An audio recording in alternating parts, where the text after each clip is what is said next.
Glória a Deus. Querido Pai, eu quero te agradecer porque mais uma noite nós estamos juntos para estudarmos a Tua Palavra. Essa espada afiada de dois gumes que é apta para dividir corpo, juntas e medulas e para discernir o corpo, alma e espírito. Só a Tua Palavra tem esse poder de entrar nessa profundidade na nossa vida. Essa palavra revelada pelo Espírito, não a letra morta, mas a palavra viva que é o próprio Senhor Jesus. É essa palavra viva que vai fazer com que os vencedores tirem a serpente dos céus e a lance para a terra, pois declara a Tua palavra em Apocalipse 12, eles, pois, o venceram pelo sangue do Cordeiro e pela palavra do testemunho. É essa palavra viva que é o poder de Deus para a salvação de todo aquele que crê. E que o Teu doce Espírito nos conduza. Usa a minha vida, Pai, para a glória do Teu nome. E toca no coração de cada um dos amados que estão aí do outro lado, que não se distraiam, que não fiquem entrando e saindo, mas que possam firmar e fixar naquilo que eles vieram buscar e beber dessa fonte, essa fonte que jorra para a vida eterna. Em nome de Jesus, nós oramos, pedimos que o Senhor venha colocando Teus anjos, guardando toda a conexão, guardando todas as coisas, Pai. Em nome de Jesus. Amém. Glória a Deus. Amém, queridos. Eu quero que vocês abram as Bíblias de vocês, aqueles que puderem. Eu falei na semana passada, tragam cadernos, tragam caneta, Bíblia, porque é um tempo de estudo bíblico. Donizete Masson, graça e paz. E nós vamos começar aqui no capítulo 1, revelação de Jesus Cristo, que Deus lhe concedeu para mostrar a seus servos os acontecimentos que em breve devem se realizar e que ele, por intermédio do seu anjo, expressou ao seu servo João. Então, tudo que está no livro de Apocalipse, ele se trata da revelação de Jesus, dessa revelação do plano redentor completo de Deus. E quando nós mergulhamos em Apocalipse, o que nós temos que entender é que o objetivo desse livro é trazer a revelação de Jesus e do Cristo. E são dois termos completamente distintos no livro de Apocalipse.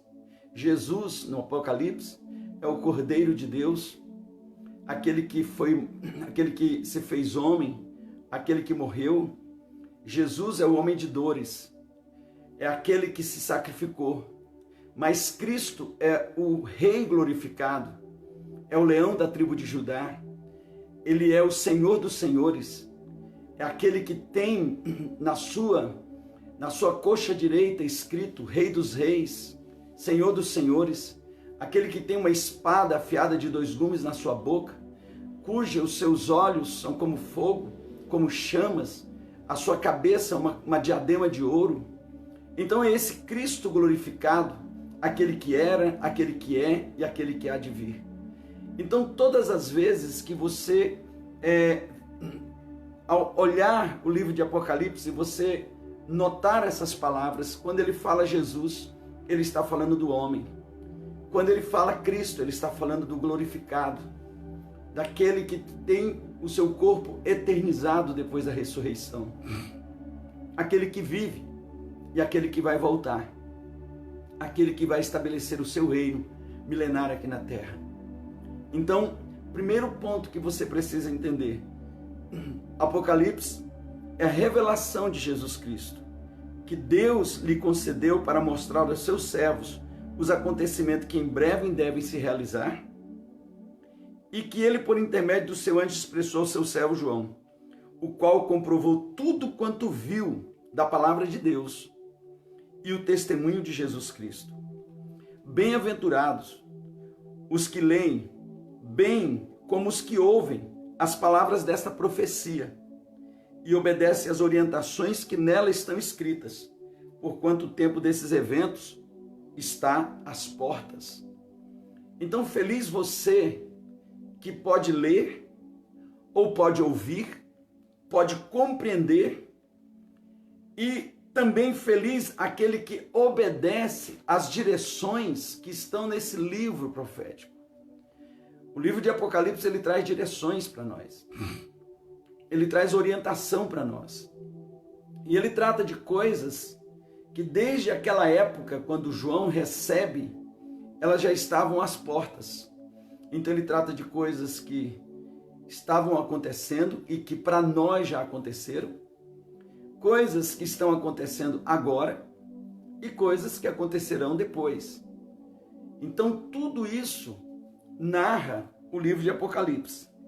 Versículo 4, ele diz, João, agora aqui ele está dizendo para quem é que esse livro, essas profecias foram dadas, para quem elas foram dadas. Porque o livro da profecia em Apocalipse, ele tem um endereço. Assim como no Antigo Testamento, o livro profético ou a palavra profética tinha o endereço da nação de Israel, é para o povo de Israel, é para a nação sacerdotal de Israel, o livro de Apocalipse é para a igreja.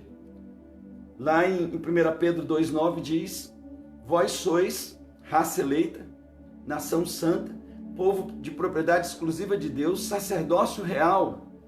Então, esse é o endereço, é para essa igreja que o livro de Apocalipse ele é entregue, para que essa igreja possa discernir, possa corrigir a sua caminhada, possa estabelecer aquilo que Deus está mostrando, obedecer, consertar e propagar. Então a igreja ela tem todo esse papel. E o livro de Apocalipse, ele mostra a igreja na sua totalidade na terra. Quando ele fala das 7 igrejas da Ásia, ele está falando exatamente esse número 7, ele é uma comunicação, nós já falamos isso para vocês, é uma comunicação do céu para a terra. E se você olhar bem no livro de Apocalipse, nós falamos já em uma outra ocasião, o 7 aqui, ele se manifesta de uma forma diferente. Ele se manifesta de 4 mais 3. Então, você olha claramente que estudando as cartas às 7 igrejas, você percebe que há uma restauração de Deus para a vida do seu povo, porque ele sai lá daquilo que é natural e ele entra naquilo que é espiritual. O 4 aqui, ele se refere ao número da terra, ao homem, às coisas naturais da terra, aquilo que é carnal. E o 3 é a divindade de Deus, Pai, Filho e Espírito Santo. Então ele está mostrando que no estudo das 7 igrejas, nós estamos saindo de um processo para restauração. E é por isso que essa carta, ou essa carta profética, esse livro, ele é entregue ao anjo da igreja para que ela seja levada a toda a plenitude da igreja. As 7 igrejas, o anjo das 7 igrejas recebem essa carta e recebem uma advertência. Então, veja, João, as 7 igrejas que estão na província da Ásia, graça e paz a vós outros. Por que nós trabalhamos com essa saudação graça e paz? Porque é uma saudação apostólica, uma saudação muito comum na igreja quando ela está sendo gerada. é uma saudação paulina. João sauda a igreja dessa forma: graça e paz a vós outros, da parte daquele que é, daquele que era e que há de vir, e da parte dos 7 espíritos que o assiste diante do seu trono. Então, da parte daquele que é, daquele que era e daquele que há de vir, e da parte dos 7 espíritos que o assiste diante do seu trono, e de Jesus Cristo, que é a testemunha fiel, o primogênito, ou o primeiro dentre os mortos, e o soberano dos reis da terra. Então, veja, e a Jesus, que é a testemunha fiel, o primogênito dentre os mortos e o soberano dos reis da terra. Ele que nos ama e mediante seu sangue nos libertou de todos os nossos pecados e nos constituiu reino e sacerdotes para servir a Deus, seu Pai. A ele, portanto, sejam glória e domínio pelos séculos dos séculos. Amém. Eis que ele vem com as nuvens, e todo olho o verá, até mesmo aqueles que o traspassaram, e todas as tribos da terra se lamentarão por causa dele. Certamente assim será. Amém. Eu sou o Alfa e o Ômega, declara o Senhor Deus, aquele que era, aquele que há de vir, o Todo-Poderoso. Eu, João, irmão e vosso companheiro de sofrimento no reino e na perseverança, na fé em Jesus, estava na ilha de Patmos por causa da palavra de Deus e do testemunho de Jesus. E no dia do Senhor, achei-me exaltado no Espírito, e quando ouvi atrás de mim uma forte voz, como um som de trombeta, que dizia: escreve em um livro o que vês, e envia-o às 7 igrejas: a igreja de Éfeso, a igreja de Esmirna, a igreja de Pérgamo, a igreja de Tiatira, a igreja de Sardes, a igreja de Filadélfia e a igreja de Laodiceia. Lembra que nós falamos que essas 7 igrejas são a completude das igrejas no tempo que a igreja, do tempo dos gentios, todo o tempo da igreja, desde a igreja que começou com Jesus aqui na terra, quando ele estabelece com o seu conselho apostólico e ela nasce ali em Jerusalém no dia de Pentecostes, até a igreja do arrebatamento. Então são 7 igrejas ao longo da história. A primeira igreja é a igreja de Éfeso, é a igreja do primeiro século, aquela igreja que nasceu ali em Jerusalém debaixo de um poder tremendo, um poder maravilhoso, porque o Espírito Santo vem e ele inaugura o tempo da igreja, e a Bíblia diz que eles estavam reunidos no cenáculo, e naquele lugar, de repente, um som impetuoso veio, e eles foram tomados com línguas como fogo, e eles foram cheios do Espírito Santo, e eles passaram a falar em outras línguas. E é tremendo o que acontece ali no dia de Pentecostes, em Jerusalém, porque haviam pessoas de várias nacionalidades que tinham subido para Jerusalém, e eles passaram a ouvir das grandezas de Deus, cada um na sua própria língua. Então os discípulos falavam e havia uma multiplicação do entendimento. Eles, o mesmo que falava aqui para um, vamos supor, quem era inglês entendia em inglês, quem era português entendia em português, quem era judeu entendia em hebraico, quem era árabe entendia em árabe, e assim é algo tremendo. Fabrício, seja bem-vindo, graças a paz. Era tremendo o que aconteceu. E a igreja nasce nesse impacto. E esse impacto foi tão poderoso que naquele dia a igreja já foi acrescentada com mais de 3.000 vidas. E não parou mais o crescimento da igreja. Não parou mais. Agora você imagina uma igreja que ela nasce a partir de 120 pessoas, um conselho apostólico de 12 apóstolos. E essa igreja, ela nasce numa proporção de crescimento estrondoso. Num dia você tem 3.000 almas para consolidar. Daqui a pouco tem mais 3.000. E essa igreja, em pouco tempo, ela já tinha mais de 20.000 membros ali em Jerusalém. Então era muita gente que nasceu de novo e que precisava ser consolidada. E o número de pessoas para fazer isso não era tão grande. Então, a vida inicial ali da igreja foi uma vida muito desafiadora. Mas o que acontece com a igreja ali do primeiro século? Ela é uma igreja que ela tem fundamento apostólico e profético. É uma igreja extremamente perspicaz no que diz respeito a perceber aquilo que é e aquilo que não é. Então, ela põe a prova os que se chamam apóstolos, mas não são.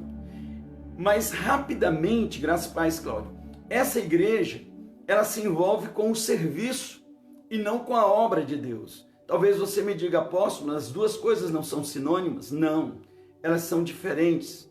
O serviço é aquilo que o homem faz. A obra é aquilo que Deus faz através do homem. Então, veja, quando eu estou envolvido na obra de Deus, é Jesus trabalhando através da minha vida para edificar a igreja dele. Porque ele sabe como a igreja vai ser edificada. Por outro lado, muitas vezes, nós estamos fazendo um serviço na igreja de Jesus, pressupondo que nós sabemos o que ele quer. E qual é o resultado disso? É muito claro. Quem se envolve com o serviço rapidamente fica cansado, frustrado, sobrecarregado, desanimado e perde a alegria do primeiro amor. Tem muitos cristãos que perderam a alegria do primeiro amor, porque se envolveram com o serviço da igreja e não com a obra de Deus na terra. Tem muita gente fazendo muita coisa que Deus não lhes pediu e não deixando Deus fazer aquilo que ele deseja fazer através de nós. Então guarde isso.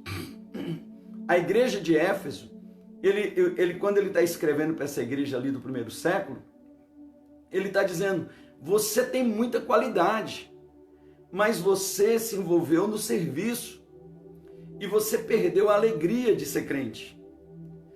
Pode parecer estranho, mas tem muita gente trabalhando nas igrejas que perdeu a alegria de ser crente. Tem gente que no seu serviço se envolveram com confusões, se envolveram com disputas, se envolveram com tantas coisas. Por quê? Porque pressupõem que sabem o que Deus quer. Pressupõem que sabem o que Deus deseja. E supostamente estão ali fazendo o serviço para Deus. Tem gente que acha que foi chamado para defender a igreja. Escute, não, o Senhor nunca nos pediu para defender a igreja dele. Porque quem se arvora de querer defender a igreja de Cristo, vai ferir a igreja do Senhor. Por quê? Porque ele nunca nos pediu para isso. Porque quem se arvora a isso, começa a julgar um ao outro, apontar um ao outro, perseguir um ao outro, decidir quem é e quem não é.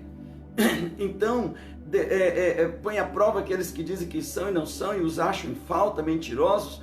E muitas vezes nós estamos nesse processo e nos perdemos naquilo que o Senhor gostaria que nós estivéssemos fazendo. Daí perde a alegria. E aí ele vem para essa igreja e ele diz, tenho porém contra ti que abandonaste o teu primeiro amor. Arrepende-te e volta à prática das primeiras obras. Sabe quando você tinha alegria de se relacionar comigo? O Senhor falando para essa igreja. E essa é uma palavra para todos nós. Porque a gente às vezes começa muito bem com o Senhor, naquela alegria, naquela paixão, naquele amor, e de repente a gente no afã de querer fazer algo para Deus, a gente se envolve com o serviço. O que é o serviço? O serviço é baseado nos meus desejos. E aí é onde vem o grande equívoco. Muitas vezes você chega na igreja e você diz, eu gosto de fazer isso. Ok, você gosta de fazer isso? Faça na sua casa. Porque na casa do Senhor não é o que eu gosto de fazer, é aquilo que Ele quer fazer. Porque quem está edificando a igreja dele é Ele.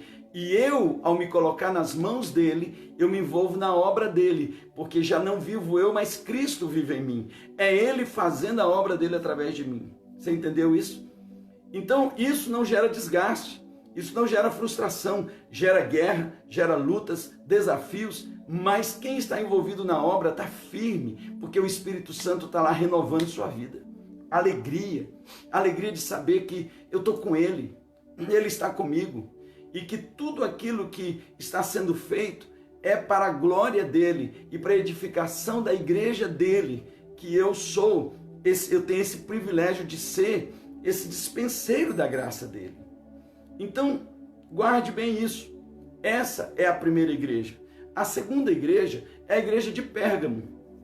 Essa palavra Pérgamo, ela significa casamento. Essa é a igreja do quarto século que ela foi e ela romanizou. Foi quando Constantino supostamente se converteu. Na verdade, ele se converteu ao cristianismo, mas não a Cristo. Ele se converteu a uma religião e não ao Senhor Jesus. Não houve mudança na vida dele. Tanto é que, por decreto, ele institucionaliza o cristianismo como religião oficial de Roma, do Império Romano. E ele entra nesse processo, ele é um pagão, ele é um servo dos deuses romanos, que é, na verdade, uma miscigenação dos deuses gregos, com outros nomes. E ele, de repente, agora diz, sou cristão, e estabelece por decreto que o cristianismo é a religião oficial de Roma, e quem não for cristão é contra o Estado. Ou seja, a igreja passa agora a ter um poder de conversão que não é o poder da transformação do Espírito. E aí começa todo esse processo de confusão, porque ela perde a sua raiz judaica cristã e ela se junta agora na raiz pagã de Roma. E nesse processo de casamento vai nascer um filho. E qual é o filho que nasce desse casamento da igreja? A igreja que nasceu com Roma. Nasce a apostasia, a igreja de Tiatira. E o que é essa igreja de Tiatira? É a igreja agora do século V em diante, que é uma igreja que ela começa a morrer, porque ela foi cortada da sua raiz, ela foi tirada da sua raiz. Nesse tempo, Constantino já estabeleceu os grandes concílios da nova ordem cristã daqueles dias, e o concílio mais nefasto foi o de Nicéia, quando ele, nesse primeiro concílio, ele diz, não vamos mais celebrar a Páscoa, não vamos mais celebrar nada que os judeus celebravam, não vamos mais fazer cultos nos lares. Nós não, naquele tempo, a igreja não tinha templos. E o que Constantino faz? Ele traz todo mundo para um templo, ele constrói aquelas catedrais góticas que elas têm mais a expressão de um palácio real do que de um lugar de devoção e adoração.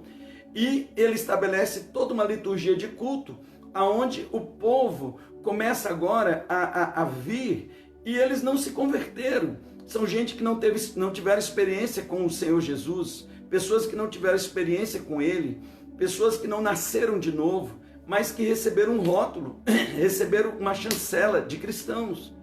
E para muitas pessoas era um status se tornar cristão. Por quê? Porque quem era cristão estava debaixo das benesses do imperador. Então tinha vantagens. E a igreja, ela começa a crescer em cima disso aí. Como não há mais necessidade do Espírito Santo para essa igreja, não são mais os ministérios que definem a liderança da igreja. Não é mais a unção do Espírito, não é mais a direção do Espírito, mas é decisão de concílios humanos.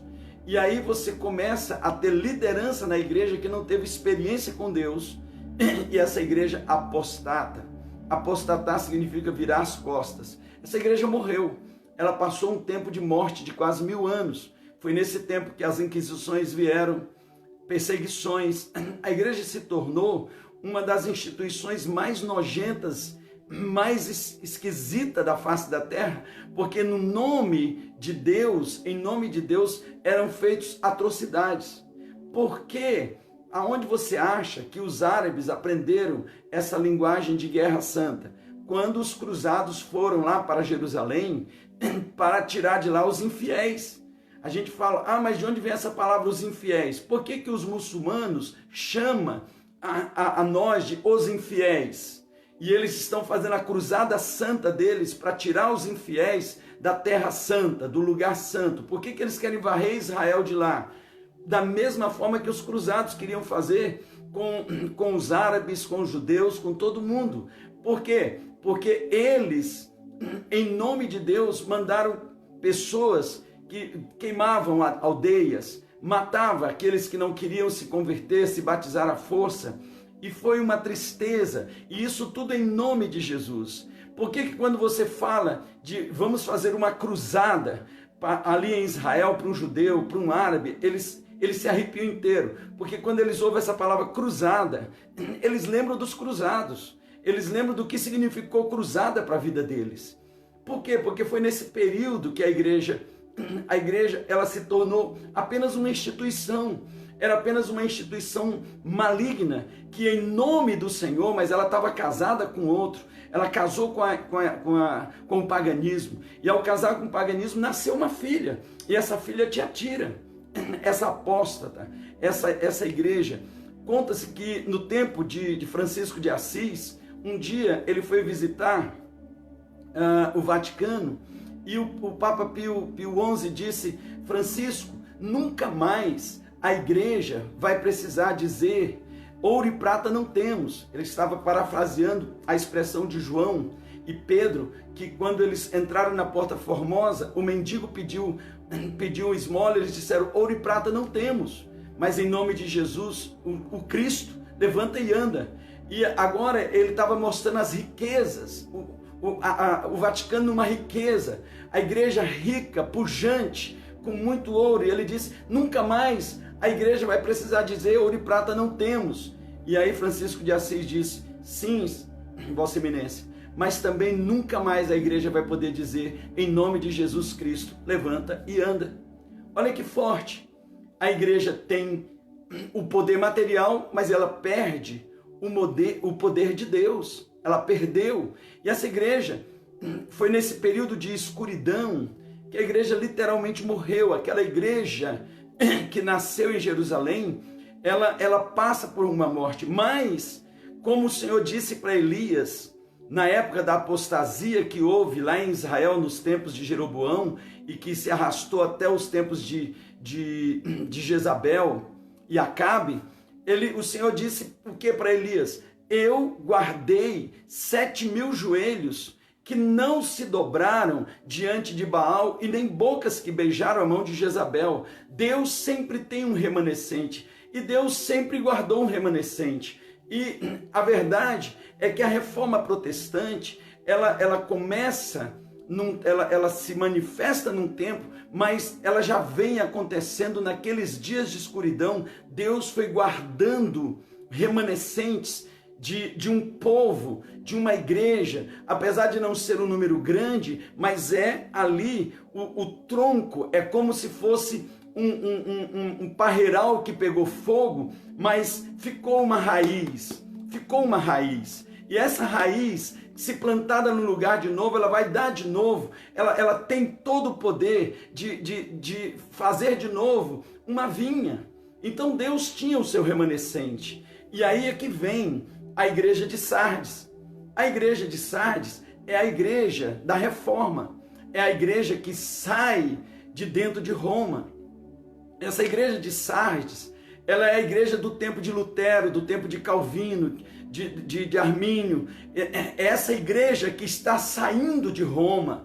E ela não sai sem uma guerra, ela não sai sem uma luta. Há uma perseguição muito grande. Se você tiver uma oportunidade de entrar no Google e ver a letra do hino Castelo Forte, que foi um hino feito por Martim Lutero, você vai perceber o nível de batalhas espirituais e físicas que eles estão sofrendo, mas também o nível de ação e poder do Espírito Santo trazendo uma liberdade. A igreja está renascendo. Lutero diz: ei, não tem nada a ver com indulgências. A salvação, ela não é fruto da obra do homem, a salvação é graça.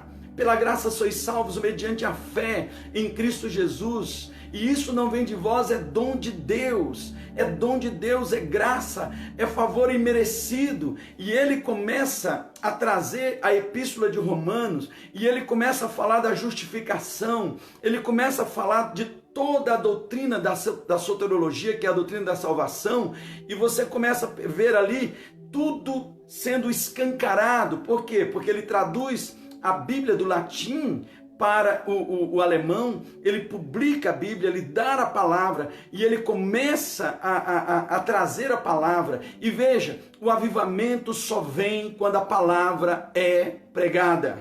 Guardem isso. Aonde não tem palavra, escute, queridos, movimento sem palavra é fogo de palha. Movimento pentecostal sem palavra é fogo de palha. Guarde isso. Movimento pentecostal, onde tem barulho demais e não tem palavra, é fogo de palha, não suporta.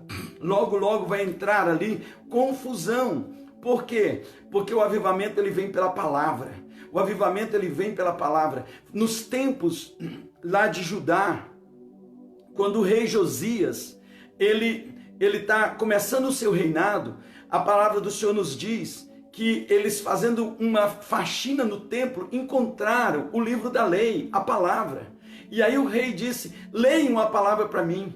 E aí os escribas vieram e começaram a ler a palavra. E quando o rei começou a ouvir a palavra, ele rasgou suas vestes. Ele entrou em arrependimento, e por causa da palavra veio um dos maiores avivamentos. O rei mandou limpar o templo, celebrou a Páscoa, restaurou tudo. Por quê? Porque nesse tempo, que era um tempo contemporâneo de Jeremias, havia muita perversidade, havia corrupção. Dentro do templo estava tendo culto a Tamuz, mas a palavra trouxe mudança. Então a palavra de Deus, ela é essencial para trazer avivamento. Muitas pessoas acham que avivamento é gritaria, que avivamento é pular, é gritar, é histeria. Querido, avivamento pode ter isso, mas a essência do avivamento é a palavra. A essência do avivamento é a palavra. O fogo só se mantém se tiver lenha. Se não tiver lenha, não mantém o fogo. O fogo apaga. Por que o fogo de muita gente, um dia você vê a pessoa orando em línguas, pulando, profetizando, no outro dia ela está desanimada, ela quer morrer, desiste de tudo. Por quê? Porque não tem o conteúdo da palavra. Então eu quero lhe dar hoje uma direção. Se você é aquele que diz: eu não gosto de Bíblia, você está perdendo, porque o Evangelho é o poder de Deus para a salvação de todo aquele que nele crê. O que trouxe o avivamento, o que trouxe a reforma foi a palavra. Nos tempos da igreja de Tiatira, no auge da igreja de Tiatira, que é a igreja ali que começou no século 5, 6 e foi adentro, a palavra de Deus era amarrada. A Bíblia, ela era amarrada no púlpito da igreja com um cadeado. Ela era colocada no cadeado, por quê? Porque ela é uma pérola que não poderia ser jogada aos porcos. Então, as pessoas eram consideradas como porcos. Só quem tinha direito à palavra eram os clérigos. Só os clérigos poderiam ter acesso à palavra.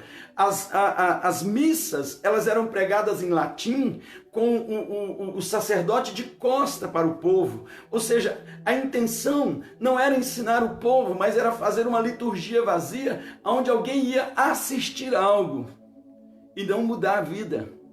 Vivia-se mais por um processo de alma do que no espírito. E até hoje, esse é um dos grandes desafios. Porque sair do catolicismo apostólico romano é complicado. Porque trabalha a alma de tal maneira que a pessoa não consegue discernir, ela não consegue perceber que está dentro de um engano, dentro de uma situação enganosa, aonde a idolatria está ali presente, aonde todo o sincretismo está ali presente, aonde aquilo que Deus ele abomina estar ali presente em nome de Deus. Então a gente precisa entender, e é pela palavra que nós somos libertos, é pela palavra. Como que eu posso dizer que eu amo a Deus e eu continuo tendo um ídolo, uma imagem de um ídolo na minha frente e dando culto a essa imagem? Como que eu posso? Então a palavra precisa me libertar. Ela precisa quebrar isso da minha vida. Como que eu posso servir a um ídolo que tem boca, mas não fala, tem olhos, mas não vê, tem braços, mas não abraçam, tem pernas, mas não andam? Como que eu posso confiar a minha vida a isso? Não dá, não dá, não dá. E aqui, queridos, o que a gente precisa entender, que o que está por trás disso tudo é um conceito que envolve a alma e prende o espírito. Porque o religioso, ele acredita que ele está no processo, mas ele está perdido. E é por isso que a palavra de Deus, ela é lâmpada para os meus pés e luz para o meu caminho. Então, o livro de Apocalipse, ele está trazendo isso. Olha a história da igreja. O Senhor está trazendo correção para a igreja. O Senhor está trazendo direcionamento para a igreja. E essa igreja de Sardes é uma igreja que passa por uma perseguição, mas ele diz ser fiel até a morte e dar-te-ei a coroa da vida eterna. Ou seja, permanece que você vai herdar o reino. Mesmo que você venha a morrer por causa do meu testemunho, há algo eterno que ninguém vai tirar de você, a coroa. Você vai reinar com Cristo, você vai estabelecer com Ele nesse reino aqui da terra, porque a salvação é uma coisa, o reino é outra coisa. A salvação é a porta, mas o reinar, ele precisa ser alcançado através do esforço de cada um de nós. A salvação é pela graça. É pela graça, a porta da salvação é pela graça de Deus. Porém o reinar, como eu falei semana passada, muita gente acha que a morte aperfeiçoa as pessoas. Muita gente acha que quem morreu ficou bom. Não fica. Do jeito que você morrer, você vai chegar na eternidade. As nossas obras nos seguirão. Então a morte não tem o poder de aperfeiçoar ninguém, guarde isso. A morte não tem o poder de aperfeiçoar ninguém. A nossa vida é aperfeiçoada agora. É agora. É pela palavra, é pela transformação, é pela renovação. Então, do jeito que você sair desse mundo, é o que você vai levar para a eternidade. E você vai ser julgado pelas obras que você vai levar, boas ou más. Ok? Então, amados, a gente precisa ter isso em mente. Porque muita gente olha e aí a pessoa fez tudo de errado, morreu ou ficou boa. Não fica. Guarde isso, porque é o maior engano que o diabo faz. É o maior engano. Ninguém fica bom depois que morre. Ninguém fica bom depois que morre. E eu não estou falando aqui de salvação. Salvação é obra da graça. Pela graça sois salvos mediante a fé em Cristo Jesus. E isso não vem de vós, é dom de Deus. Porém, crentes que morreram sem obras vão ser disciplinados no milênio. Crentes que morreram com obras erradas vão ser disciplinados até que sejam aperfeiçoados, porque a palavra de Deus diz: aquele que começou a boa obra na sua vida há de aperfeiçoar até o tempo de Cristo Jesus. Então, se o Senhor não fizer essa obra agora, Ele vai fazer lá. Só que agora é tempo de graça, mas depois é disciplina. Então, veja, ninguém gosta de disciplina, mas a disciplina não é para nos matar, a disciplina é para nos aperfeiçoar. Amém, queridos? Então, nós saímos da igreja de Sardes. E ao sair da igreja de Sardes, nós entramos na igreja de Filadélfia. A igreja de Filadélfia é a igreja da restauração. É a igreja da restauração. Quais são as características de Filadélfia? Não tem força nela mesma. Ela não é soberba, ela não é arrogante, ela não tem força, mas ela não negou o nome do Senhor. Ela não negou o nome do Senhor. Então é uma igreja humilde, é uma igreja que não é rica, mas é uma igreja que ela não tem riqueza dessa terra, mas ela é rica em coisas eternas. Ela está edificando casa para Deus com ouro, prata e pedras preciosas, ou seja, obras de justiça. É essa igreja que entra na restauração, porque quando a reforma vem, A reforma, ela restaura os ministérios pastorais, mas ela também restaura a vida da igreja como um todo. Ou seja, a igreja vivendo como um todo. Porém, Sardes para nisso. Agora a Filadélfia vem e ela reconhece que a base da igreja que nasce em Jerusalém é uma igreja que ela caminha nessa base dos 5 ministérios. Então ela restaura o ministério pastoral, o ministério profético, o ministério de mestre, o ministério de ensino, né, de pastoral, evangelístico, mestre, profético e apostólico. Os 5 ministérios, para quê? Para amadurecer. Então, quando a igreja começa a entender que ela está sendo edificada sobre a doutrina dos apóstolos e profetas, que ela está sendo edificada dentro desse contexto de uma visão ministerial, aonde o Senhor mesmo derramou sobre ela e separou uns para evangelistas, outros para pastores, outros para profetas, outros para apóstolos, outros para mestre, a fim de que essa igreja não seja mais agitada de um lado para o outro, correndo atrás de todo vento de doutrina. Ou seja, o que edifica uma igreja e amadurece essa igreja. O que faz um povo ser vencedor, um povo maduro, é um povo que caminha debaixo dessa consciência ministerial. Isso é o papel da igreja de Filadélfia, essa igreja que trouxe essa restauração. Sabe o que o Senhor diz para essa igreja? Ele diz: eis que coloquei nas tuas mãos a chave de Davi, que abre e ninguém fecha, e que fecha e ninguém abre. Porque embora tendo pouca força, não negaste o meu nome, não negaste o meu nome. Tendo pouca força, não negaste o meu nome. Então, eu vou te levantar, eu vou te dar autoridade, eu vou fazer, Filadélfia, com que a porta que você abre, ninguém feche. E a porta que você fecha, ninguém abre. Ou seja, é uma igreja de autoridade. É a igreja que nós vimos nos grandes avivamentos que acontecem ao longo dessa história, desde o avivamento de País de Gales até o avivamento da Rua Azusa, avivamentos mais recentes como de Toronto, de Pensacola, da Argentina, muitos movimentos de avivamento aqui dentro do Brasil na década de 80 e início da década de 90, avivamentos poderosos. Por quê? Porque essa igreja, ela restaurou a essência, ela trouxe a palavra de volta, ela trouxe a luz da palavra, ela não nega o nome do Senhor. Porém, a igreja de Filadélfia está transicionando para a igreja do arrebatamento, que é a igreja de Laodiceia. Infelizmente, qual é a característica da igreja de Laodiceia? São características que nós já vimos muito hoje dentro da igreja. É uma igreja que ela tem ouro, ela tem vestes, ela tem colírio, ela tem visão, ela está abastada nela mesma. E o Senhor disse: eu aconselho que de mim compres ouro, porque tu achas que tu és rica, mas tu és pobre, porque o que tu tens é o ouro do mundo, mas o meu ouro está te faltando.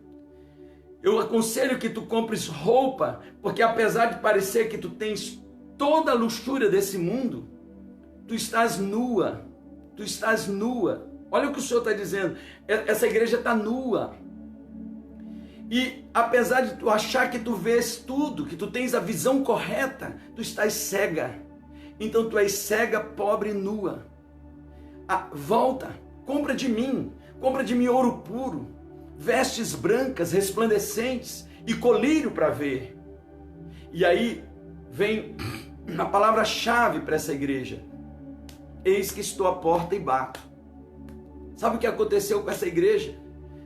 Jesus foi colocado para fora, mas ele está batendo nela. Ele está batendo: eis que estou à porta e bato, se alguém ouvir. Por que ele está dizendo se alguém? Porque nem todos vão ouvir. É uma igreja salva, é uma igreja que o Senhor anda no meio dela, mas nem todos vão ouvir. Se alguém ouvir a minha voz e abrir o seu coração, eu vou entrar e eu vou cear com ele e ele vai cear comigo. Então isso mostra que no dia do rapto dos vencedores, não é um número grande de pessoas que vai subir, infelizmente. Porque Jesus disse que assim como nos dias de Noé, vai ser esse rapto. E o que aconteceu nos dias de Noé? Nos dias de Noé, Noé entrou na arca e ninguém percebeu. Os animais entraram na arca, ninguém percebeu. Deus fechou a porta. E 7 dias depois começou o dilúvio. Só quando o dilúvio chegou, foi que o povo se lembrou da arca. Porque eles não tinham lugar para socorro, eles foram bater lá na porta. Estava fechada. Estava fechada. Estava totalmente fechada. Então, o Senhor diz como nos dias de Noé será o rapto dos vencedores. O Senhor vai tirar uma porção da igreja, que é essa porção mais forte, que é o filho varão, que é o filho vencedor, que são aqueles que não negaram o nome do Senhor, que são aqueles que não amaram mais ao mundo do que o Senhor, que amaram a Deus mais do que ao mundo, que como Moisés preferiu ser desonrado com o povo de Deus do que ser honrado como filho do rei do Egito. Tem muito crente que está gostando do palácio de Faraó.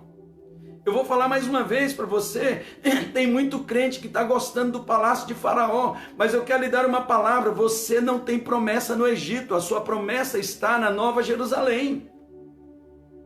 Eu vou repetir mais uma vez, você não tem promessa no Egito, tem gente que está trabalhando para juntar tesouros somente aqui na terra. Trabalhe para juntar tesouro no lugar que você tem promessa, a Nova Jerusalém. Amém, queridos? Então Moisés, a Bíblia diz que pela fé, ele abriu mão de ser chamado filho da filha de Faraó, e ele preferiu ser humilhado com o povo de Deus, porque ele via o Messias. Duas coisas Moisés via lá atrás, no Antigo Testamento. Ele via o Messias e ele via uma cidade que não tem fundamento aqui na terra, a cidade celestial. E Moisés não tinha nada daquilo que você e eu temos. Nós temos o Espírito Santo, nós temos a palavra do testemunho, nós temos tudo. E é impossível alguém como nós, que tem tudo, não conseguir ver a cidade, ter a visão da cidade, a cidade celestial. Porque tem gente que, porque não tem conseguido ver isso, estão botando em risco, estão colocando em risco entrar nessa primeira leva. E só vão se dar conta de que o rapto foi quando o dilúvio da grande tribulação chegar. Você já tem sido instruído e você sabe que eu não estou falando de salvação, eu estou falando de reino. Eu estou falando que aqueles que tiverem a visão correta vão sentar na mesa do pai para casar com o filho, nas bodas do cordeiro. E enquanto esses estiverem nas bodas do Cordeiro, parte da igreja que não percebeu, e uma grande parte, vai estar aqui sofrendo perseguição na terra. E vai se dar conta, só na hora da perseguição, que a arca fechou a porta. Então, vai ser um período muito difícil. Então, através da aflição, muitos vão amadurecer, mas não precisa amadurecer pela aflição. Não precisa amadurecer pela aflição. Eu posso amadurecer pela palavra e pelo Espírito. Para que amadurecer pelo fogo da tribulação? Se eu posso amadurecer pelo fogo do Espírito e o poder da palavra de Deus. É isso que nós estamos fazendo aqui. Então veja, essas 7 igrejas, elas são a completude da igreja ao longo do tempo da igreja na terra. Porque a igreja, ela vai viver aqui na terra até completar o último gentio. Quando a plenitude dos gentios chegar, a graça acaba. Fecha a porta da graça e começa um outro período. E se a porta da graça fechou, o Espírito Santo, ele também não tem mais obra aqui. Amém, queridos? Guardem isso. Quando o último crente for salvo, quando o último gentio for salvo, acabou. Até atingir a plenitude dos gentios. Falamos quando nós estávamos falando das 70 semanas de Daniel. mostramos para vocês que falta 7 anos, a última semana. Por quê? Porque foi dado pausa no cronômetro, aberto esse período chamado período da graça. Mas esse período tem começo, meio e fim. E ele termina no rapto. Ele termina no rapto. Amém, queridos? Então, guarde isso. Porque esse é o tempo. Esse é o tempo de nós experimentarmos um avivamento pessoal pela palavra. Esse é o tempo de nós começarmos a amar a palavra de uma forma como nunca amamos. Se você olha para essa Bíblia como uma coisa que você diz, eu não entendo nada, comece a lê-la, comece a estudá-la, comece a se aprofundar e você vai ver o Espírito Santo chegando, porque a palavra, ela traz avivamento, ela traz libertação, e conhecereis a verdade, e a verdade vos libertará. Você quer ser livre? Deixa a verdade te libertar. Deixa a verdade te libertar. Não fique olhando as coisas. Escute, queridos. Sabe por que Deus está permitindo uma live como essa para nós? Sabe por que Ele está permitindo isso? É como se Deus estivesse dizendo, acorda, desperta tu que dormes. Levanta-te dentre os mortos e Cristo te iluminará. Porque para Deus, aquele que está dormindo é como se estivesse morto. Lembra que Ele falou, Lázaro, nosso amigo, está dormindo. Alguém disse, não, ele morreu. É verdade, mas para mim ele está dormindo, eu vou despertá-lo. E da mesma forma o inverso é verdadeiro. Aquele que está dormindo espiritualmente é como se tivesse morto e precisa ser despertado. E a minha oração hoje é para que você seja despertado. É que haja um despertamento no seu espírito, haja um despertamento na sua alma, haja um despertamento no seu ser, de tal maneira que você se levante desse lugar de morte, que você saia dessa estrutura de morte, essa estrutura religiosa, essa estrutura vazia, essa estrutura sem vida, essa estrutura que não cresce, não avança, não amadurece. Porque Deus tem uma chamada para você. Deus lhe amou e Jesus tem sonhos com você. Então, veja que nós estamos aqui falando ainda do capítulo 1, ok? Do capítulo 1, e ele está dizendo, as 7 igrejas, voltei-me para observar quem falava comigo. Eu só abri um parêntese. Então você já percebeu que esse estudo aqui, querido, ele é muito profundo, e não dá para a gente correr aqui, ok? Voltei-me para observar quem falava comigo, e voltando-me, vi 7 candelabros de ouro, e entre os candelabros, alguém semelhante a um ser humano, vestindo uma longa túnica que chegava aos seus pés e um cinturão de ouro ao redor do peito. Sua cabeça e seus cabelos eram brancos como a lã, tão brancos como a neve, e seus olhos tinham uma chama de fogo. Seus pés reluziam como metal quando é refinado em fornalha ardente, e sua voz como o som de muitas águas. Quem teve uma visão semelhante a essa? Ezequiel. Se você tiver curiosidade, anota aí, lê Ezequiel capítulo 1, e você vai ver a visão que Ezequiel teve lá no rio Quebar, do Cristo glorificado. No tempo, ele entra na eternidade, e parecendo que para nós ele está vendo lá atrás, mas você precisa entender que na eternidade é tudo hoje.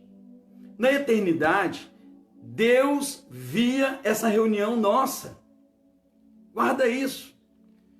Na eternidade ele já via você nessa live de hoje. Porque na eternidade não tem ontem, nem tem amanhã, é tudo agora. Então, Ezequiel teve essa mesma visão que João teve. E quem é esse que ele está vendo? Jesus. O Cristo, na verdade, mais do que Jesus, é o Cristo.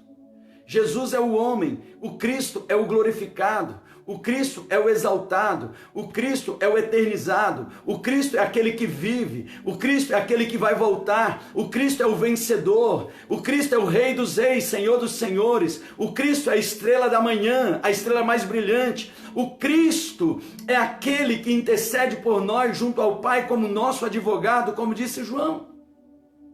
Amém, queridos? Esse é o Cristo. Esse é o Cristo. Tinha em sua mão direita 7 estrelas, e de sua boca saía uma espada com 2 gumes afiadas, a palavra. Porque a palavra de Deus, Hebreus 4:12 diz, é como uma espada afiada de 2 gumes. Então veja, a palavra, ele tinha na boca dele a palavra. Se você falar, eu quero fazer guerra espiritual, como que a gente faz guerra espiritual? Usando a espada do Espírito. Apóstolo, o que é essa espada? O negócio vai na minha mão? Não, na sua boca. É a palavra. Sabe como Jesus venceu o diabo lá no deserto? Está escrito, Satanás. Está escrito. O diabo falou, transforma essas pedras em pães, porque se és filho de Deus, ele diz, está escrito, nem só de pão o homem viverá, mas de toda a palavra de Deus que procede da boca de Deus. O diabo levou ele lá no pináculo do templo e diz, então agora salta daqui, porque também está escrito no Salmo 91, que ele dará ordem aos teus anjos ao teu respeito para que te guardem. E Jesus disse, mas está escrito, não tentarás o Senhor teu Deus. Olha a palavra, a espada. E aí o diabo apela no final e ele diz, então eu quero lhe dizer uma coisa, todos os reinos desse mundo foi me dado. Isso ele não está mentindo. Adão, quando pecou, entregou os reinos dessa terra. Todas essas riquezas e esses reinos eu te darei, se prostrado me adorares. E aí Jesus, o que ele faz? Está escrito, somente ao teu Deus adorarás, somente a ele darás culto. Olha só, e o diabo fugiu. Use a espada do Espírito quando o diabo estiver atormentando sua mente, colocando mentira, dúvidas. Use a palavra, está escrito. Sabe quando vem aquele pensamento, isso não vai acontecer, isso não vai dar certo, a tua cura não vai acontecer, a tua libertação não vai ter salvação na tua casa, não vai ter restauração na tua família, não vai ter isso. Está escrito, diabo. Use a palavra. Use a palavra. Não fique lutando contra pensamento, contra sentimento. Encha, venha de sola com a palavra, a espada afiada de 2 gumes. Apóstolo, mas e aí como é que eu uso a palavra? Para você ter palavra na boca, tem que ter no coração. E para ter no coração, tem que ter ela sendo comida por você. Amém? Está escrito. Então ele está falando assim, ele tem uma espada afiada de 2 gumes. E essa espada afiada de 2 gumes é a palavra de Deus. E aí ele vê, seu rosto era como o próprio sol, quando brilha em todo o seu esplendor. Jesus é também chamado de o sol da justiça. O sol da justiça. Malaquias diz, o sol da justiça virá, trazendo nas suas asas salvação. E vocês vão ser libertos como bezerros que saem da estrebaria saltando. Ele é o sol da justiça. Aleluia, ele é o sol da justiça. E ele brilha. O próprio sol, quando brilha em todo o seu esplendor, assim que o admirei, caí a seus pés como se estivesse morto. Então ele colocou sua mão direita sobre mim e disse, não tenhas medo, eu sou o primeiro, eu sou o último. Quem está falando com João não é Jesus, é o Cristo. Guarda isso, porque Apocalipse ele quer trazer essas 2 figuras muito claras. Jesus é o homem de dores. Anote isso, porque é muito forte. Deus se humilhou na terra para que o homem fosse exaltado no céu. Repetir. Deus se humilhou na terra para que o homem fosse exaltado nos céus. Amém? Jesus é Deus humilhado na terra. É Deus humilhado na terra. Jesus é o homem de dores. Jesus é o homem que sabe o que é sofrer. É aquele que não tem formosura nem aparência. É Deus humilhado, esvaziado. Anote esse texto e leia depois, Filipenses 2, de 5 até o versículo 15. E você vai ver claramente, tende em vós o mesmo sentimento que houve em Cristo Jesus, que sendo Deus não usurpou ser igual a Deus, antes a si mesmo se esvaziou, se humilhando, assumindo forma de servo. Então, Jesus, é Deus humilhado na terra para exaltar o homem no céu. Aleluia. Deus se humilhou na terra para que o homem fosse exaltado no céu. mas a todos quanto receberam, deu-lhes o poder de se tornarem filhos de Deus. Filhos de Deus. João capítulo 1, versículo 12. Mas a todos quanto receberam, deu-lhes o poder de se tornarem filhos de Deus. Filhos de Deus, a saber, aqueles que creem no seu nome. Então, quando eu creio que Jesus Cristo é o Senhor, e com a minha boca eu confesso que Ele é Senhor, e com o meu coração eu creio que Deus o ressuscitou dentre os mortos, eu sou salvo. Eu estou pronto para ser exaltado nos céus. Apóstolo, o que me faz ser exaltado no céu? Ser um dos vencedores. Porque os vencedores não serão arrebatados para as nuvens, os vencedores serão arrebatados diretamente para o trono de Deus. Quer que eu lhe mostre isso? Abra comigo Apocalipse capítulo 12.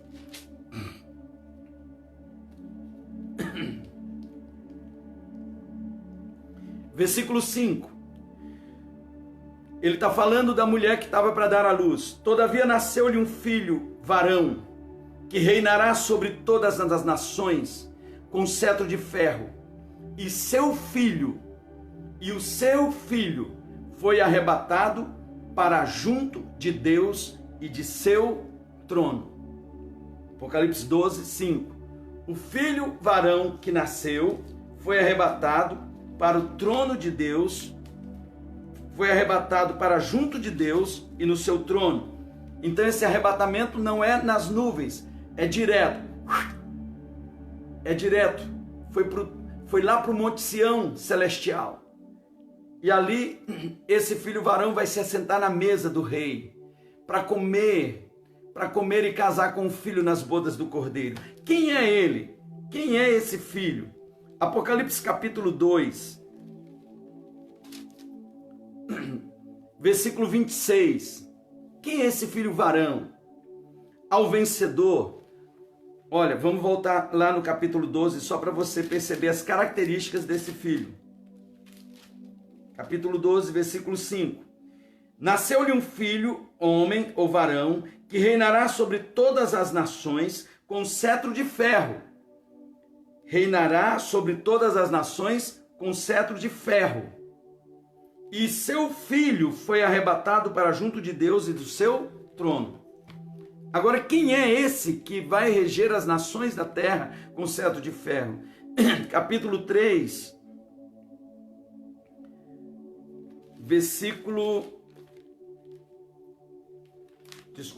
capítulo 2, versículo 26. Ao vencedor, aquele que permanecer nas minhas obras até o fim, eu lhe darei autoridade sobre as nações. A quem? Ao vencedor. Escreva bem grande aí no comentário, ao vencedor. Escreva bem grande, letra maiúscula, ao vencedor. Se você puder fazer isso, faça. Vai ficar gravado na live. Ao vencedor. Então o filho varão é o vencedor. E olha só, eu lhe darei autoridade sobre as nações, e ele as governará.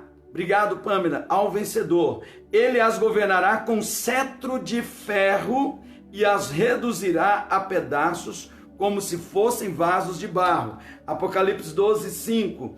Reinará sobre as nações com cetro de ferro. Reinará sobre as nações com cetro, governará com cetro de ferro. Então, esse vencedor, ele vai ser levado direto para o trono. Ele vai ser levado direto para o trono. E esse vencedor é o filho varão, é o filho mais, o filho mais forte, porque o filho homem, ele é a porção mais forte. Então a igreja tem uma porção fraca e uma porção forte. A porção forte vai ser levada direto para o trono, que são os vencedores. A porção fraca ficará aqui e por 3 anos e meio ela vai ficar escondida no deserto para ser disciplinada, tratada para crescer. E depois, à medida que esses crentes forem sendo amadurecidos, eles vão sendo arrebatados. Porém, uma grande leva só será arrebatado quando Jesus estiver voltando, que vai encontrar com ele nas nuvens, passará por um tempo de tribulação tremenda, porque a Bíblia diz que a serpente vai abrir a terra para tentar engolir a mulher. A mulher é a igreja, que ficou com os restos dos seus filhos, com a porção mais fraca, aquela porção mais frágil. Uma mulher, depois que dar à luz, ela fica enfraquecida, ela fica frágil. Então a igreja, ela está para dar à luz a um filho forte, mas esse filho forte vai ser tirado dela, e ela vai ficar frágil e guardada, porque senão ela vai morrer. Então, a minha oração é que você e eu façamos parte desse filho varão que está para nascer. E a igreja está em trabalho de partos. Por que que o Espírito está angustiando a igreja nesses dias? Porque tem algo para nascer, tem algo forte para nascer, e em nome de Jesus eu quero lhe falar nessa noite.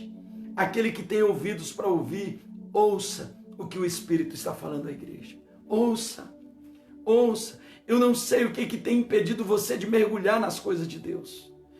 Eu não sei o que tem impedido você de mergulhar de vez nas coisas de Deus.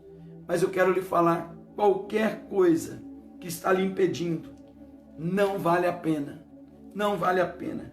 Qualquer paixão, qualquer situação, qualquer riqueza desse mundo é nada perto do que Deus preparou na eternidade para você.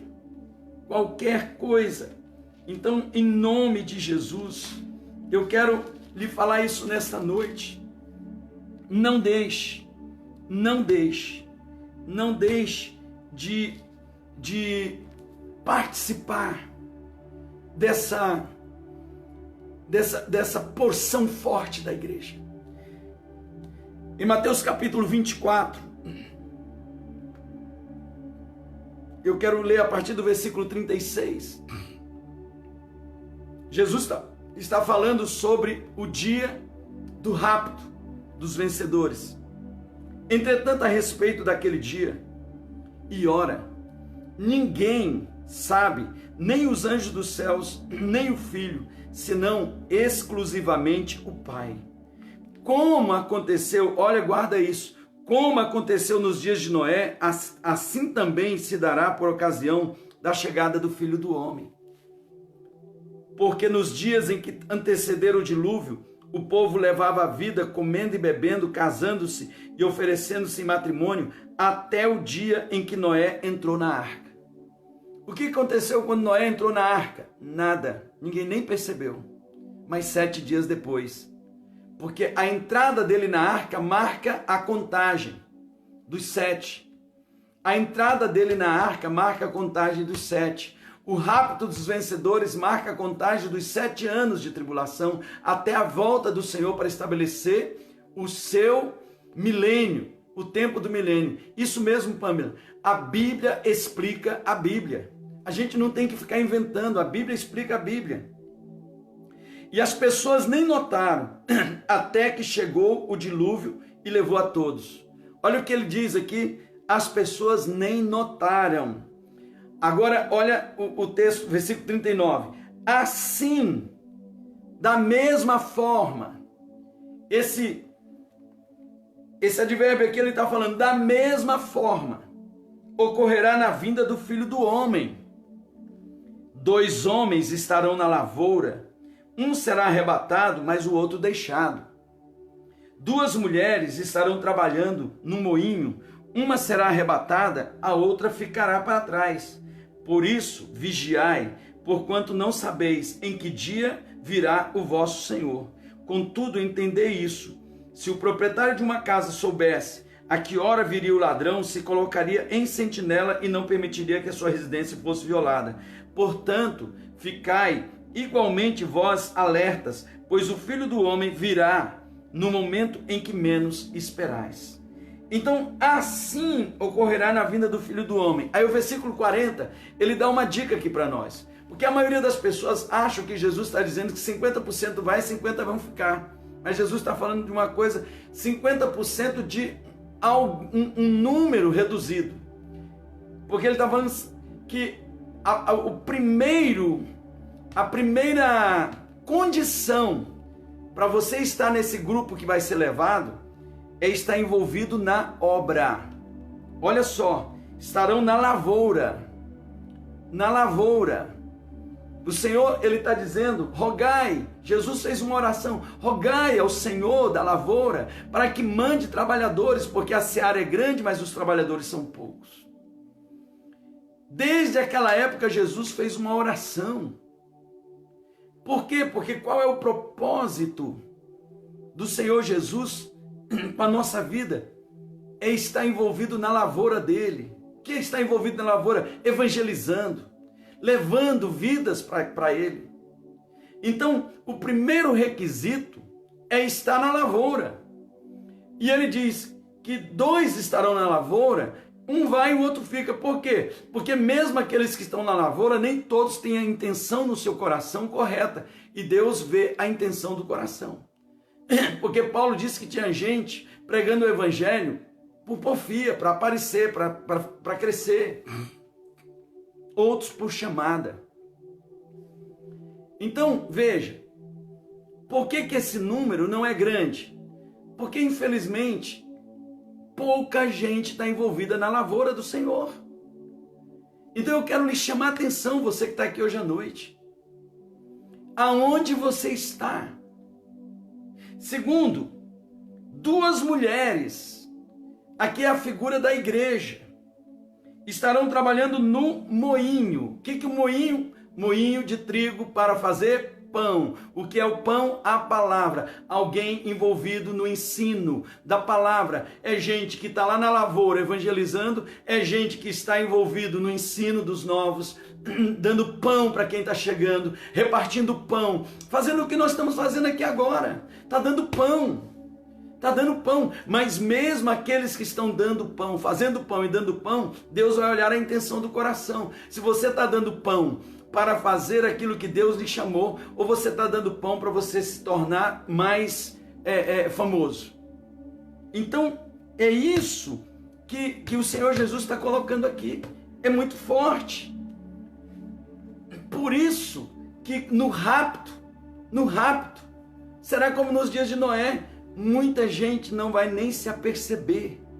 Infelizmente, vai ter gente, muita gente virá para fazer os seus cultos normalmente, porque nem se aperceberam que saiu um remanescente, que saiu um grupo, que foi levado, que desapareceu. Amém, queridos? Isso aqui é muito sério. E ele diz: eu sou o que vive, estive morto, mas eis que estou vivo por toda a eternidade, e eu possuo as chaves da morte e do inferno. Quando que Jesus tomou as chaves da morte e do inferno? Guarde isso, quando Jesus morreu. Naqueles dias que Jesus morreu, todos que morriam iam para o Hades. Em outras palavras, iam para o inferno. É muito sério isso, é muito forte isso, mas é bíblico. É bíblico, a gente tem que entender o que é a Bíblia. Todo mundo que morria ia para o inferno. E o que Deus fez lá no inferno? Você vê isso na parábola do rico e de Lázaro. Deus criou lá no inferno o seio de Abraão e o lugar de tormentos. Por quê? O inferno é a antessala do lago de fogo. É a antessala daqueles que serão condenados eternamente. Escute, o inferno não é a condenação final. O lago que arde com fogo e enxofre é que vai ser o final de tudo. Então Jesus, ele desce no inferno porque ele traz a minha culpa. Ele tem que ir, o salário do pecado é a morte. E a morte está lá no inferno. Morte e inferno estão juntos. Quando Jesus desce no inferno, ele é um justo. E porque ele é um justo, é injusto que o inferno detenha. O Espírito Santo ressuscita, e ele ressuscita como um leão da tribo de Judá, e ele toma das mãos do diabo a chave do inferno e da morte. E naquele momento, o apóstolo Paulo diz que Jesus, ele prega ali no seio de Abraão, para aqueles que aguardavam o dia da manifestação de Cristo, Davi, Jacó, Isaac, todos os patriarcas que aguardavam. Davi disse, ele disse num salmo, não deixará minha alma para sempre no Hades. Ele tinha essa esperança, o Senhor virá me resgatar, Ele vai me levar. E naquele momento em diante, Jesus toma o seio de Abraão, arranca do inferno e Ele cria um lugar chamado paraíso. O que é o paraíso? O paraíso é uma antessala da nossa redenção, da nossa vida eterna. Assim como o inferno é a antessala da morte eterna, o paraíso é uma antessala da vida eterna. É uma antessala. Os salvos vão para o paraíso, os ímpios vão para o inferno. Mas guarde isso. O inferno é um lugar de tormento, mas ainda não é um lugar de condenação eterna. A condenação eterna vai estar lá no lago que arde com fogo e enxofre. E nós vamos ver isso quando nós vamos ver, depois do milênio, o trono branco. O juízo de todos aqueles que não têm o seu nome escrito no livro da vida. Os que têm o seu nome escrito no livro da vida vão para o paraíso quando morrem. O paraíso é essa antessala de espera para aguardar o tempo em que nós reinaremos com Ele, o tempo da nossa vida eterna. Então, essa é a antessala, que estão ali aguardando. Todos os que morreram em Cristo estão ali no paraíso, todos. Mas dali do paraíso vai sair uma parte para reinar e uma parte para ser disciplinada. Por quê? Porque nós vamos todos comparecer diante do tribunal de Cristo. Todos os crentes, todos os salvos vão comparecer diante do tribunal de Cristo para que sejam julgados segundo as suas obras, para galardão ou para disciplina. Ok? Guardem isso. E aí é que vai definir quem vai reinar, quem não vai reinar. Amém? Então, Jesus, ele está aqui dizendo... E como a Pâmela disse, parafraseando novamente, a Bíblia responde a Bíblia. Você está percebendo como o estudo do Apocalipse, ele traz uma amplitude de revelação para nós? Porque o estudo do Apocalipse não é ficar metendo medo na gente, dá para acabar o mundo. Não tem nada a ver com acabar o mundo, não. A história do crente vai continuar. O que você precisa entender é como é que a sua história vai continuar. É como a sua história vai continuar. A história do ímpio vai continuar. E sabe como ela vai continuar? No lago que arde com fogo e enxofre, que é uma morte eterna. Não é desaparecer, é morrer eternamente, é todo dia morrer. Não sei se entra isso na sua mente. O que é o lago que arde com fogo e enxofre?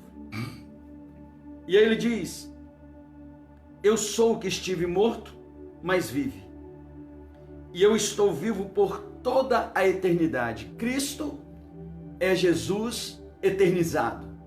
Veja, Jesus ressuscitou e depois ele foi eternizado, glorificado. A ressurreição é o primeiro passo para a eternização.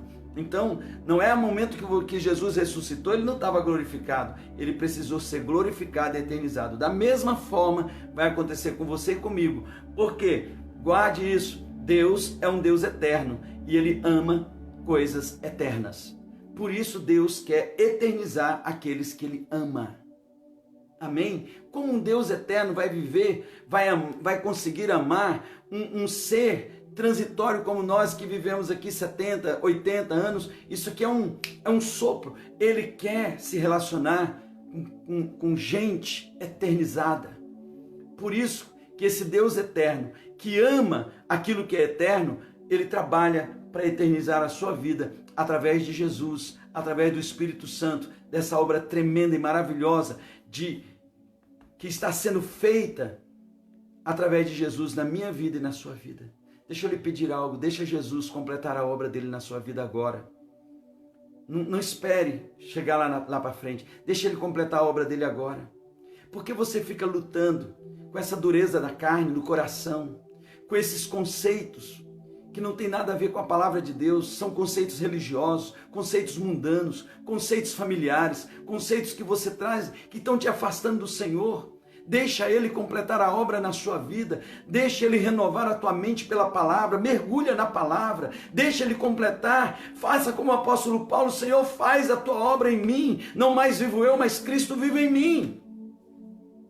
Miserável homem quem sou, quem me livrará do corpo dessa morte? Graças a Deus por Cristo Jesus. Por que ficar resistindo à obra do Espírito, agarrados em desejos transitórios? Muitas vezes nossos desejos são tão transitórios, esses desejos que tomam nossa alma, que invade nossa vida, parece que é tudo, a nossa vida é só aquilo, e você vai perceber depois que aquilo é morte e destruição. Então, morra para esses desejos, para que a vida de Cristo possa aparecer em você. Ei, está na hora de você entrar na lavoura de Deus. Está na hora de você entrar no moinho do Senhor, fazer pão. Está na hora de você se envolver com a palavra. Está na hora de parar de você achar que a vida cristã é ir na igreja receber uma bênção. Ei, você não sabe o que é a vida cristã, você não sabe o que é a vida maravilhosa de Deus, é Ele vivendo em mim, não é Ele dando coisas para mim. A paz não é uma coisa, a paz é um lugar, e esse lugar está em Cristo. Por isso que muita gente recebe um monte de coisa e está sem paz. Pare e pense, hoje você tem coisas que você orou e Deus deu para você, te deu, e mesmo assim você está sem paz. Sabe por quê? Porque as coisas não trazem paz. Paz é um lugar, e esse lugar se chama Jesus. Jesus. Você orou por um relacionamento, a vida inteira Deus abriu e te deu, e hoje você está infeliz. Por quê? Porque aquilo não era aquilo que ia trazer a tua felicidade. Você orou para ter coisas, Deus te deu, e você está sem paz. Por quê? Porque a paz não são as coisas, paz é um lugar. É um lugar, e um lugar que a gente precisa estar, e é nele. É nele, é na fenda da rocha, é nele. Venha se envolver, buscar em primeiro lugar o reino de Deus e a sua justiça, e todas as outras coisas Ele vos acrescentará. E terminando o capítulo 1, ele diz: eu possuo as chaves da morte e do inferno, versículo 19, portanto escreve sobre tudo o que tens visto, tanto os eventos que se referem ao presente, como aqueles que sucederão depois desses. Apocalipse traz coisas que estão acontecendo agora. Agora. Sabe, queridos, deixa eu só abrir um parênteses aqui. Uau, 10 horas, meu Deus. Eu prometo que vou terminar já. João, esse evangelista que teve essa revelação, a história conta que tentaram matar ele de todo jeito. Envenenaram ele, ele não morreu. Tacaram fogo nele, ele nem manchado ficou. Tentaram matar ele de todo jeito. Como eles viram que aquele cara ali era imortal, não tinha jeito de matar ele. E por quê? Porque tinha uma palavra.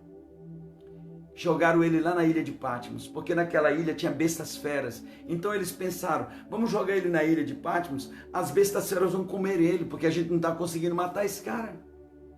E foi ali naquele lugar que João teve um arrebatamento para receber essa revelação tremenda. E não só trazer, mas trazer e entregar para a igreja essa revelação tremenda, queridos. Escute, é no meio da aflição que mais vem a revelação da palavra para você. Se você nesses dias de tribulação colocar o coração em Deus, Ele vai lhe fazer crescer, vai lhe fazer amadurecer. O fogo da tribulação vai queimar aquilo que não é bom em você. Não fique se debatendo. Não abra a tua boca para ficar xingando, para ficar amaldiçoando. Saiba que a sua vida está nas mãos de Deus. E muitas vezes, essas tribulações, ele diz que as aflições do tempo presente não vão se comparar com a glória que há de ser revelada. Há uma glória para ser revelada na sua vida. Há algo poderoso. Deus quer lhe amadurecer. Deus quer lhe amadurecer. Ontem nós trouxemos uma palavra sobre clamor e nós falamos exatamente isso. O clamor, ele só é feito por quem conhece quem ouve o clamor. Se você não conhecer quem ouve o clamor, você não clama. Se você não conhecer a Ele, você não clama. A gente precisa entender isso. Só clama quem conhece. E aí, a essência do clamor é não parar de clamar, é não parar de confiar e adorar. Adoração. Porque a sua adoração vai mudar a sua vida e a vida de todos que estão aí do teu lado. Amém, queridos? Então a gente precisa entender isso. Deus está, às vezes você está em alguns lugares e você diz, mas por que eu vim parar aqui? Porque paz não é uma coisa, é um lugar. E quando nós estamos em Cristo, a revelação vem. Minha paz vos dou, não vos la dou como o mundo a dá. Sabe, eu quero dizer algo para você. Mergulhe nas coisas de Deus. Se aprofunde na igreja. Se envolva com a obra do Senhor. Se envolva na lavoura dele. Se envolva no pão. No pão. E para terminar, versículo 19, ele diz, portanto, escreve tudo o que tens visto, tanto os eventos que se referem ao presente, como aqueles que sucederão depois desses. E o versículo 20 ele diz, este é o mistério das 7 estrelas. Lembra quando João disse que ele viu 7 estrelas? Ele disse, as 7 estrelas que viste na minha mão direita. Ele viu um homem que tinha 7 estrelas na sua mão direita. E dos 7 candelabros de ouro, e que andava no meio de 7 candelabros de ouro. E ele diz, as 7 estrelas são os anjos das 7 igrejas, ou seja, os pastores. A liderança ardente. Essa liderança ardente não é uma liderança eclesiástica, não é uma liderança humana, é a liderança espiritual dessa igreja. São os 7 líderes ardentes dessa igreja.